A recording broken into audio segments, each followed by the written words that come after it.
your mark, get set, go! The race is on to the new season of Shape Island. Wow! Where friendship is their cup of tea. Cannonball! Cannon square! Cannon triangle! The beloved series is back. This win is mine! Better luck next time. There'll be new friends. It's so cute. New discoveries. Oh my stars! And new adventures. Guys, maybe this one's a bad idea. Square? If you're alive, honk like a goose! Honk. Oh, good, he's fine. Hit it! This is going to be fun! Best day ever! Triangle. Get a hold of yourself. Friendship comes in all shapes. Exactly. Here's to my best friends. I'm so grateful we're here together. Shape Island. See you tomorrow. And the day after tomorrow. And the day after tomorrow. And the day after tomorrow. Hello, everyone. My name is Heather with the NRW, where nerds rule the world, and I am here with Mac Barnett and Jon Klassen, who are the series creators, executive producers, and original creators of the Shape series in preparation for Shape Island Season 2. How are you guys today? I'm good. Yeah, this is Mac here. Mac, am great. Oh, did I say Matt? Did I say Matt? I'm sorry. Oh no, you didn't say Matt. I was just letting people know, in case they were listening, that this is what my voice sounds like. Perfect. The great one, the one who's doing great. Yeah. Okay. I don't have to, go that hard. I'm doing good. I'm the cool one for those listening. Well, Jon, you're the creative one, so it makes sense that you're a little bit more. Oh, I like that. Right? What in the world is That's happening? not great anymore. With that being said, you guys, thank you so much for spending a little bit of time with me today. So with the new season, my channel, of course, is a little bit new to it. We came to it a little late, but this is a very fun series, and binging through the two seasons was really great. And the big question for me, Mac, I'm going to lean this towards you. I can't really tell if this is entirely a kids series. It does some of the content of it seems a little bit, I don't want to say mature, like preteeny. It feels like a preteen boy series to me. So tell me, who is the true target of this series? I mean, the true target are the people we are making this show for, and the people we have in mind are definitely, it's for young kids. I think that the way Jon and I write, we hear that a lot. But, we come out of picture books, and I think that our audience and sort of the heart of who we tell stories for tend to be younger elementary kids, 3, 4, 5, 6, 7, and 8-year-olds. But we are convinced that this is the smartest, the most deeply feeling, the most curious audience. I think that we don't understand young kids culturally as a society. We don't understand how rich their inner lives are, how complicated and emotional their days are, how big their questions about life and the universe and what it means to be a person really are. And so, yeah, this show, I think it does feel different from a lot of other shows for young kids because we wanted it to. We wanted to be a show that is getting to some of those deeper, bigger questions that we know from 20 years of making children's books. We wanted to get to those places that we know our kids are hanging out in, but we don't think that stories are always made to go there. It's also worth pointing out back to your question that we are emotionally basically preteen boys. So I mean, that's just being a man, in my opinion. Like it's sure. We don't. No one makes it past 11 for sure. Like that's. But I also want to say too. I think that I think there is value, and maybe this comes from making picture books too. There is value to making a show for young kids that maybe you're like your 10-year-old brother or sister, or your mom and dad, or your uncle, like. Will watch with you. Right. It's extremely validating to sit there and laugh at a joke and have your mom laugh at that same joke and be like, hey, this isn't just kiddie stuff that somebody's tossing off on me. This is valuable information about what it means to be a person. We're doing real comedy here. And that's the thing. We were just going over this, but it was like that how we tell a joke, I think, is our contention is that it's the same for for like a 3 or 4-year-old as it would be for an 11-year-old, as it would be for a 26-year-old. The content of the joke, what it takes to know, to understand and get the joke can be simplified down. And that's an interesting challenge to try and grab your youngest viewers. But the pace of the joke telling and the sophistication of the joke telling and the acknowledgement of an emotional life inside your audience has to be basically the same. You have to be like, you've been to this neurotic place before in order to laugh at this. And a 3-year-old will answer, yes, I have been already. And so will an 11-year-old. We found that's been the case, is that like they have legitimately very complex emotional lives. And if you make a joke that needs that to bounce back, they'll give it to you. They'll be like, yeah, I've been there. I've been to that weird emotional spot. I'm laughing at that. And so we like, yeah, the show can be about a square, a circle, and a triangle, mostly because that's what our youngest viewers know, and they hopefully can be engaged by. But how those guys act and how they are in the world, yeah, it's hard to say how old exactly they are, but we don't really like. They're as complex as we see 3 and 4-year-olds being sometimes. Yeah.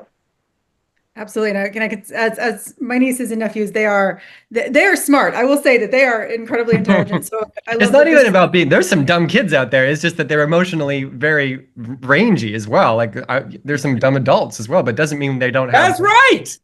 You know, yeah.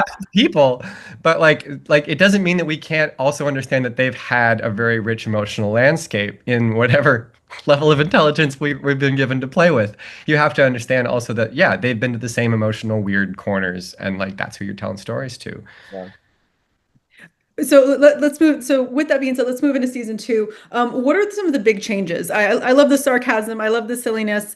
But what are some of the big changes for y'all that y'all took away from season 1 and y'all put into season 2? John, I'll start with you this time.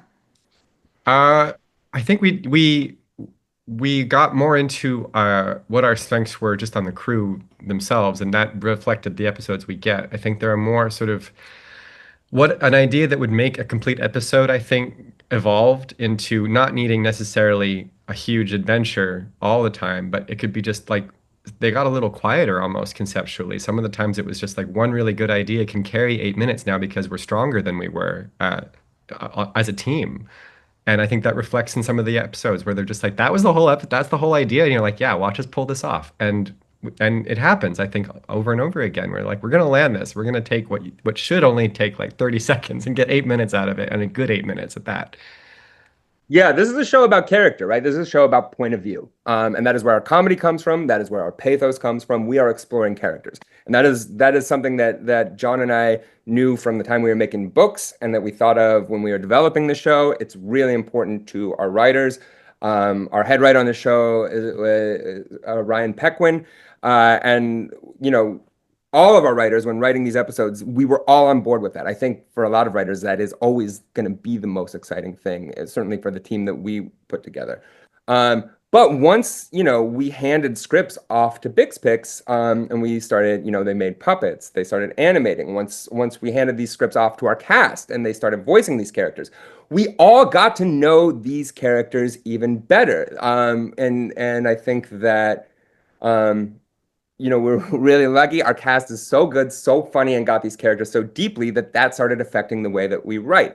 The way that these puppets were made, and especially the way that they were animated, the performances that the animators at Bixpix got out of these characters. When we started seeing the weeklies and seeing these takes and these gestures, everybody was all in pursuit of getting to know triangle, circle, square, and this narrator better. And we all did get to know them better. And that just started feeding back into each other and feeding back into the writing of these episodes. And so I think, yeah, that's what I'm just proud of, is like, we're just getting to know these 3 and really these 4 characters even better in season 2. Narrator is definitely my favorite. I love her. She's just a great voice inside your head. All right, last really quick question. Season 1 was all about the adventure and getting to know the characters, and of course now we know circle, square, and triangle. What is your big one takeaway that you would love kids want to get once they start watching season 2? I just want kids to just like love watching the show and laugh so hard, and you know, season 1, like when it finally was on the air, and I was like, I'm just gonna watch these episodes, even though I had been like watching them for years, just in bit. I was like, I am gonna stream these on Apple TV Plus right now and watch it again. And I would hit play, and the little theme would come in, doo doo doo. And my son, who would just like learn to walk, he loved the show, and he would hear that theme, and he would run in because he heard it, and he would like hum the thing because it meant that he was gonna have like a good 11 minutes hanging out with this crew. That's all we want. We want people to just love this show. I think too, what we'd wanted to establish is like a place that felt like it ended after, or sorry, that it didn't end after the episode was over, that these characters were still kind of wandering around in their little houses after the main story you wanted to show had finished. And hopefully the feeling is that the space between the two seasons, that's affirmed even in the minds of the audience, to be like, oh yeah, they were still here. They're still, they like, just to picture the ambient life they had in between the seasons that was probably full of a lot of other things that they could relate to. That we sort of planted these two moments in time, and that middle space is implied in the years in between.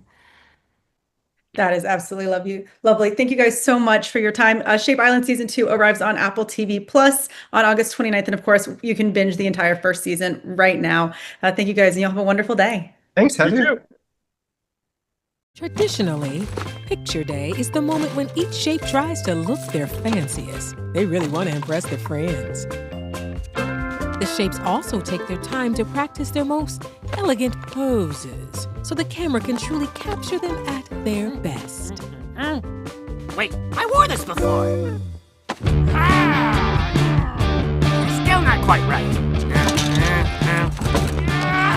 I don't know what to wear!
Nerds rule the world. Pleasure chatting with you. Love to all my nerds who rule the world. Yeah. Nerds rule the world. Yes, we do. Thanks. Nerds rule the world. Thank you. I love the nerds ruling the world, so more power to you. Patrick, what up, man? And yes, they do. Nerds rule the world, kid. Yes, you know sir. Thank you. Awesome. Kuya P, nerds rule the world. Hello. Yes, they do. Yes. Oh, nerds rule the world. I got.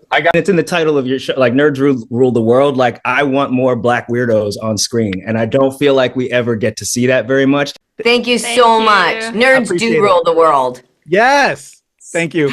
Thank you, nerds rule. Love it. Hello, Sarah. Hello, Julian. Yes, nerds rule. Yes, rock on. I love it. Thank you so much. It's good to see you. I love Nerds Rule the World. But yeah, there's a heavy nerd component, man. Yeah. And at the end of the day, if you ask me, nerds rule the world. So absolutely. And you're right. Nerds do rule the world. We're just the best. Yes. Thank you, ladies. Thanks so much. Yes. Thank you, guys. Bye. It's your boy Kuya P. Nerds rule the world. Thank you so much, guys. I appreciate you. They rule the world all right. Yes. Take care, Tony. Thank you, guys.